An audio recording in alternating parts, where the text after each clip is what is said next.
I really hope you enjoyed this video.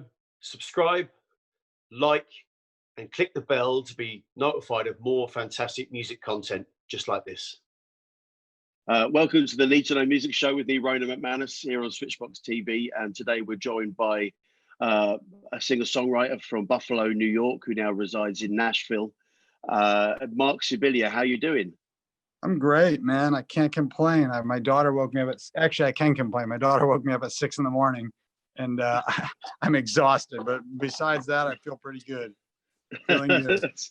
Yeah, that's kids do that, don't they? They don't seem to give a two hoots about getting some sleep. Yeah, she will not relent. How old is she? She's almost 2.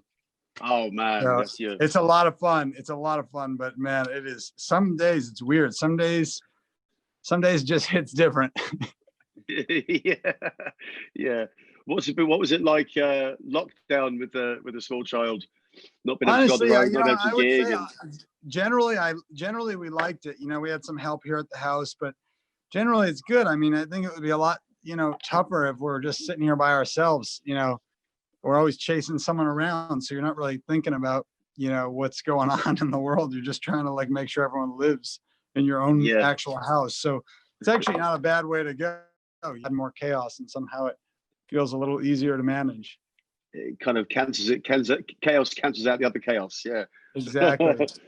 So what plans were ruined for you this year? What was kind of you seem to have been releasing a lot of music still, and yeah, I mean, I was hoping to tour with some of it, but that's not going to happen. We have one thing coming up, but yeah, I mean, I think it's been nice to be home, honestly, and it's really pretty great. I mean, both my wife and I are gone quite a bit when a normal year is taking place, and so I've not missed one day of my daughter's second year of life. As she progresses through her second year of life, I haven't missed really one day. But I haven't been away from her, so and so that's been awesome. So honestly, I'm pretty fine with that as far as that goes. So normally you out on the road. Is that kind of what your normal schedule would be for you? Yeah, traveling, producing, recording, playing shows. Could be a number of things, but we're both just gone a lot. So this actually it's not horrible for us. Yeah. Right now. Now, I mean, how long can we sustain it? We'll see. But yeah, I mean, it feels like everyone kind of went through this thing where, okay, we can handle this, but the more it goes on, and the more we're having to sort of find a way to play live in some way.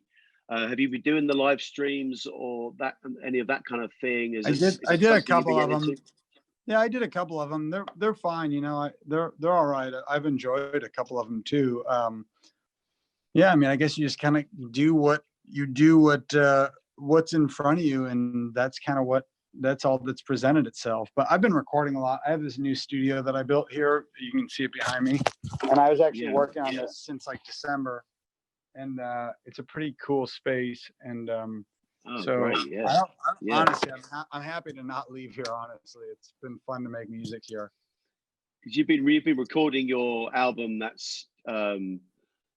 is it just come out, or is it coming out? So the album will come out in 2 weeks. I didn't record any of it here. I did all of it in my old studio, which was a basement with no light and 7-foot ceilings, where I worked for 6 years. So yeah, I'm looking forward to being creative here, but I really haven't yet. You've got this is Seed of Joy is the album. Yep. And so you're doing a launch gig for it. Yeah, we're doing that in Nashville. We're doing it's at the City Winery, and it'll be it'll be a live show. It'll be live streamed as well, and so we'll see how it goes. It's weird times to do anything, but yeah, you got to try and give it a go and try and get something out there. Yeah. So what were your early years like getting into music, and what was your sort of, do you come from a musical family? I come from a musical family, but was it something or was there for you? Yeah, music? Totally. I mean, I always knew I really wanted to do this, for better or worse. I think, I've always known I wanted to play music from the time I was really little. So in that sense, it's always been hard for me to, totally identify with people that kind of have tried to find their way or their calling in life. For me, I've always been kind of obsessed with it. And my grandfather was a bass player, band director, and my dad was a guitar player and a singer.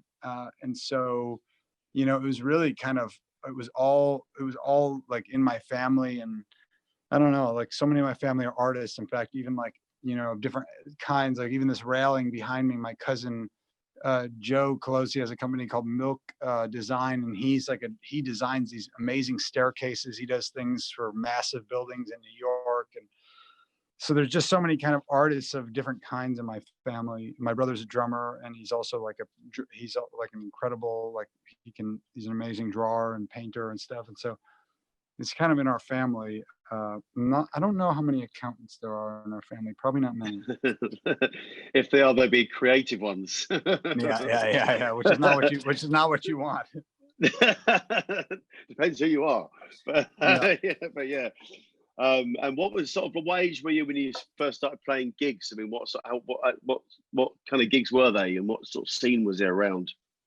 Well, I used to play like just. I used to play like open mics and then outdoor. Like, I think it's more common, honestly, where you're in London, you said? Yeah.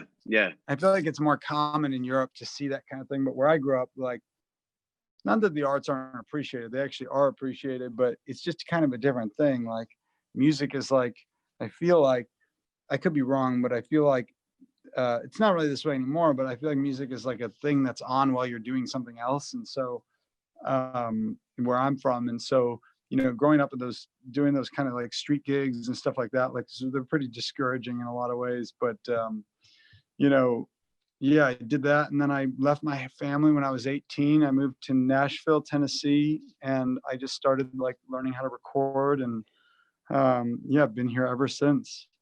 I mean, to go from a place where you felt music wasn't kind of appreciated enough to go to Nashville, where it's what that place does. I mean, what was that like? I mean, it must have been like getting it like a kid in a candy store, really, for you. Yeah, it was. I mean, it was definitely eye-opening. I mean, to be around people that were so good at what they do, and people that do it professionally. And I mean, I don't know what the level of export is in terms of the, where they're gathering taxes from and whatnot. But I think music's a very, very, very large export here. Although there is like a big medical community and scene here. It's. One of the first guys that kind of mentored me was a guy named Tom Douglas, who's like a famous country songwriter, and he's really an inspiring guy. Has kind of become like a very good friend of mine, and that it's tougher for that to happen in other places. And so that really taught me about like wanting to write lyrics and trying to write songs that were great just as they were before they were produced. And then when I was 15, my dad bought me like a cheap little recording deck and a microphone. And he told me I should really learn how to record. And I didn't really have any interest in it because I always thought playing music was all about playing shows and then signing autographs. And that's all it was. But I just kind of learned slowly but surely. But I really grew to love recording and love the process. And now it's just such like a big part of my life and what I do. So I'm really thankful even to this day. What sort of music were you listening to and influenced by then? And around that time that you kind of really sort of music really hit you, and then the move to Nashville, what music were you, who were you trying to emulate at that time? Who was your influence? Probably my earliest attempt at emulation was probably Bob Dylan, like Blood on the Tracks. I'm trying to think of what other records from him were really influential, but he was like super influential for me, and that was probably who I was trying to copy the most early on. And you can definitely hear it. Like, in fact, a lot of those recordings don't really even exist. They're like deep on the internet, but I put out like an EP that some of the songs were re-recorded, but that's really what I was trying to do. And what was the song that you got number one in the singer-songwriter chart? Was that How Bad We Need Each Other? Yeah, so that song was that from that EP you're talking about? Yeah, but that song has kind of so that song was released on an EP that is no longer available. I think we printed 1,000 copies or something, and they were sold on tour. And then so that was, and then I was signed to Sony Publishing, and so then we made new recordings, and then that song, you know, got in some TV shows, and so it did pretty well, like on some of the like sales charts and whatnot. And then about 12 years later, which brings us to about 6 months ago, Samsung somehow heard the original demo that I had made on that EP, that there was 1,000 copies, and then they used it for like their global worldwide campaign. Wow. So, you know, that song has had many lives, and I think, you know, it's kind of it's the blessing and the curse of not really having like a huge hit, you know, with it. Like, it's had success, but not to the point where everyone knows it. And at that point, it's always new for everyone. And it's always viable. It's always commercially viable. It's always viable it's pretty cool. So how did that old recording sound to you when you heard it again? I hated it. I hated it, but you know, a lot of people liked it, and I'm like, I kind of go between, I kind of oscillate between making art by committee and then making art, you know, just because how I want to do it. And I'm not like, I can be swayed, you know, and honestly, at the end of the day, it's like, you know, I'm paying my bills and I'm doing this thing. So it's like, it didn't really matter to me. It was like, hey, they want to use it and they want to pay for it. That's fine with me. And actually it worked pretty well. And I think it is really cool. I'm just happen to be really self-critical. And I'm always trying to, you know, get better. I'm always trying to like grow in what I do. And so that was like, you know, it is a little hard to listen to yourself from 12 years ago. Yeah. But that was right. Honestly, though, that was right when I started to kind of get a handle on what I was doing. I was just starting to understand what I wanted to do. And so it wasn't like, it wasn't before that.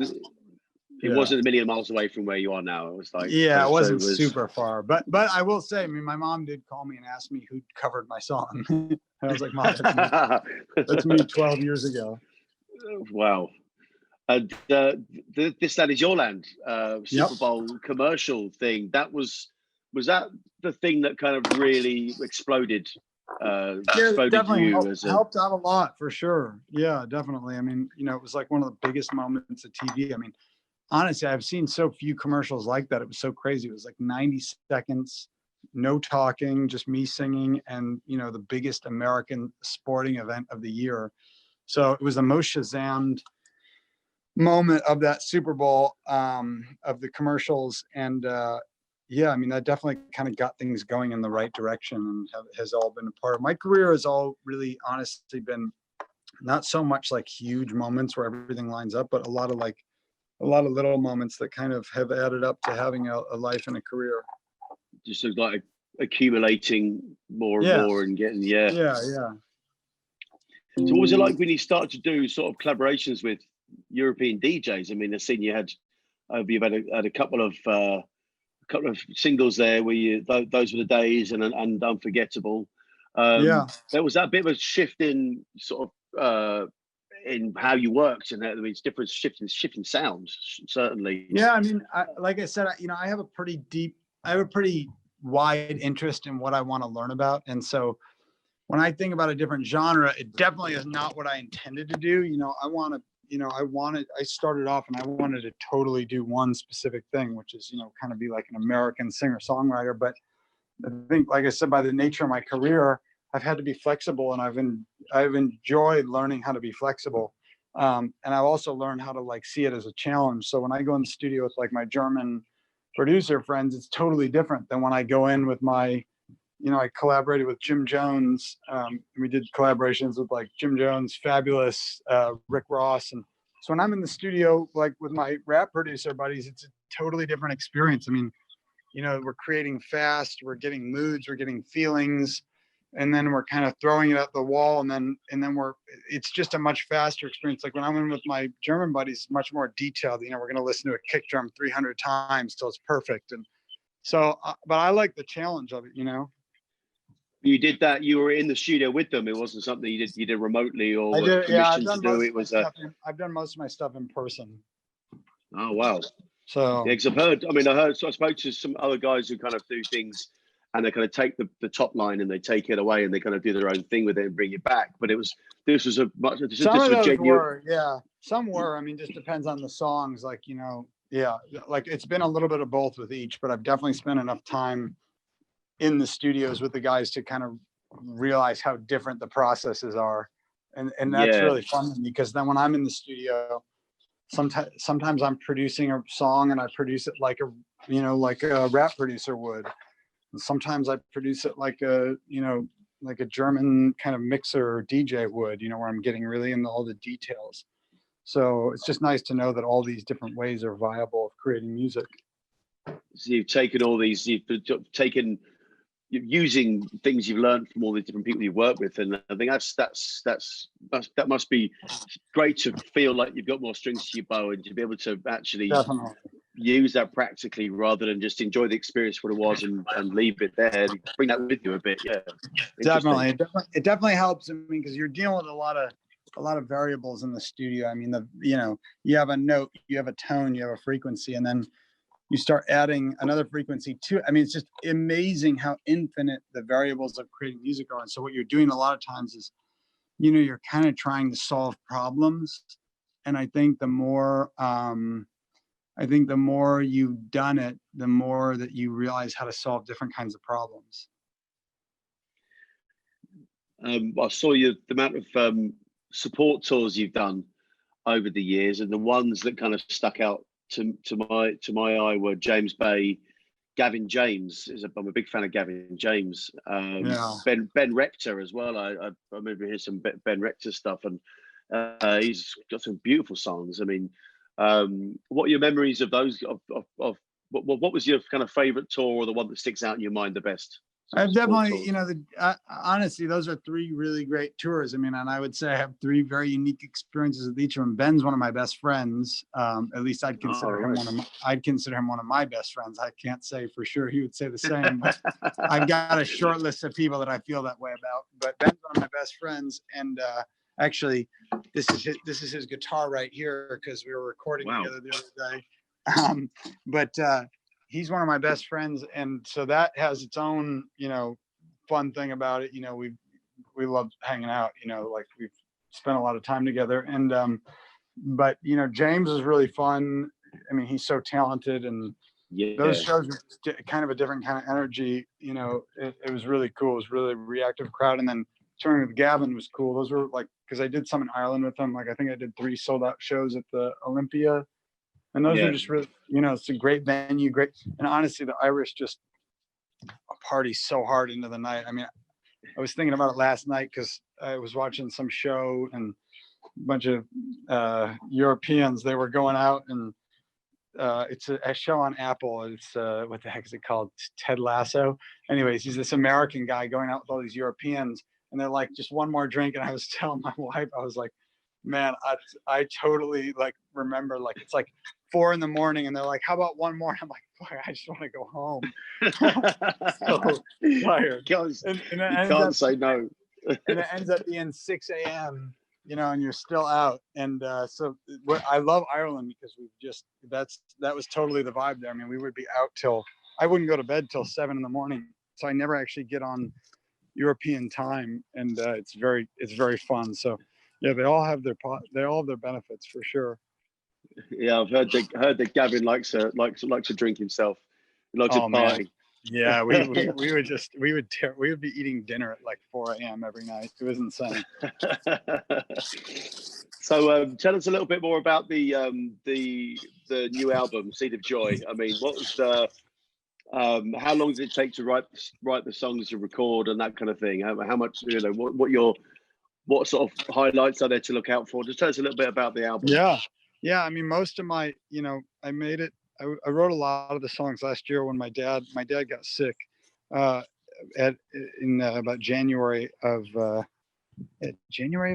No, I'm messing up my timelines, but he got really sick about a week after my daughter was born, and we found out he had they operated on it, but it was a terminal brain tumor. And so, you know, I was spending a lot of time with him, and, you know, he was like losing his ability to walk. My daughter was learning how to walk. And so I was writing these songs, but I didn't really have much time to record them. And so I was just kind of writing, and it's just because it's the way that I kind of live, you know, it's like I'm a writer. And so And I was writing down these thoughts and just journaling a lot. And then when he passed in January of last year, or of this year, I guess. Yeah, January of 2020.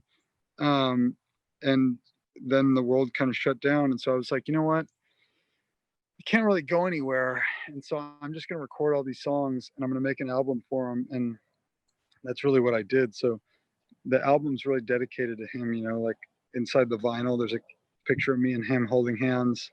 And it was actually like the last time we held hands where he could communicate. He couldn't really talk anymore, but I was just talking to him. He was just kind of squeezing my hand. And so it's really an album for him. And I know people don't even really release albums that much anymore, but for me, well, I'm just trying to do less of what other people do and really care less. So something I wanted to do, and that's what I did. Yeah, it feels, I mean, it must have intensified the process for the world to be shut down, for it to be in this situation where you couldn't go anywhere, and it was like, it must have been a really intense situation. I've been in that situation before. I lost my parents 50 years ago now, but just kind of, it must have been, just made it even more poignant in a way. Was it cathartic for you to get that done in the way that it happened? Yeah, definitely. Honestly, I think the writing of the songs like Already Miss You and This Dream that just came out, and there's a couple of the songs that came out that were really, close to my experience, but writing it was probably, in a sense, more cathartic. Recording it was cool too, but recording is so technical, especially when you're producing yourself. You just cycle through so many ideas, and it's just so much work that by the time you actually finish something, it's almost hard to even know if it's good. But definitely, like, the inspiration of writing those songs, I mean, they just kind of came to me in these really tough moments. Will be, I mean, it's, I mean, I've written an album, similar sort of thing, after my parents died. We kind of, myself, my brother got together, and we kind of, and yeah, it's, I mean, those songs have never been recorded. So, I mean, to have them out there and out there in the world must be quite rewarding to have that out there. I think, I was reading a book yesterday, and it's just talking about really, kind of not comparing yourself to other people, just really kind of focusing in on what you do and do the best you can. And for me, it's like I said, people aren't really releasing albums except for really super, super huge artists. But for me, it's just something I wanted to do. And so, I hope that the beauty that is in the album makes its way and makes itself valuable. And, that's kind of all we can do, especially right now. I mean, we don't really, there used to be a path for us. You put out music, then you tour it, you play the songs, whatever. And, now I don't know what the path is. And that's how fast the world can change. So I think you just got to do what you do and do the best you can doing it. Yeah, everything seems to be sort of like just making the next decision is all you can do. Just make the next decision, then make the next one, then make the next one, and just yeah. Well, hopefully it leads somewhere positive for us all. Yep. Totally. So, what would you say would be a career highlight for you? What do you look back on? The moment you're really proud of? I'd have to think about that. I don't. My dad used to always get super pissed, actually, because he would, especially so when he got sick, he couldn't really speak that well, and he spoke worse and worse as the disease progressed, and he always loved bragging about me and my brother, and he'd do it if we were right in front of him, and it used to annoy the shit out of us, and and when he couldn't talk anymore, we'd be, taking a walk down his street or something, and his neighbor would come out and he would say, "Oh, Mark, it's good to see you. Hear you're doing well." And my dad was trying to tell him what I'm doing, and but he couldn't. And then he would look at me because he knew that I knew what he was trying to say, and and just because he was sick and because I empathized, and I'd be like, "Okay, I'm doing this and this and this," so I don't have to read off my credits. But the point is, I don't, I would say like I don't really think about that stuff that much, but I would say definitely a highlight was, you know, touring with Robin Schultz and playing, you know, arenas and stadiums, you know, in Europe and whatnot, and that was cool. And you know, but I'm really always trying to make the next thing for me personally, you know, always trying to invent something new and some other version of myself. And yeah. Okay, we always ask for sorry. We always ask for a recommendation on the show, so we always ask for you to give us someone that people need to know. It can be somebody who's new, who's a friend of yours that you want to promote, or it can be somebody who was such a big influence you think people need to check out their music. So Yeah. who would you recommend to us? Well, my friend just made a record. It's his name is Thad Cockrell, and he just did, like, there's a collaboration on it with Brittany Howard from the Alabama Shakes, and so that's a really great record. So I'd probably recommend that off the top of my head. Lovely, that's fantastic. We'll stick a link to that in the description, and also link to all your stuff. And the new album, the new album sounds. I mean, it sounds great. There's obviously been quite a few singles out this year already, and thanks, Ryan. We're you know, good luck for the 13th and for the 12th, which is the launch. So people can tune in there. That's on Mandolin, is that right? Yes. Yep. So, and where can people find out the details? We'd like you. Which social media are you on the most?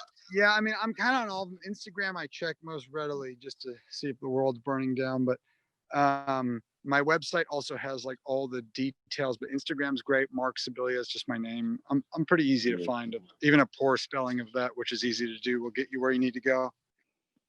Excellent. So we can so people can find and tune into your live stream of your album launch. Fantastic. Listen, thanks for joining us. It looks a beautiful day there. We're very jealous. It sure is. It's winter's really kicking in over here now, so we're very jealous of the sun shining on your face now. Well, thanks, Ronan. Thank you so much. It's fantastic. Thank you for joining us. Take care.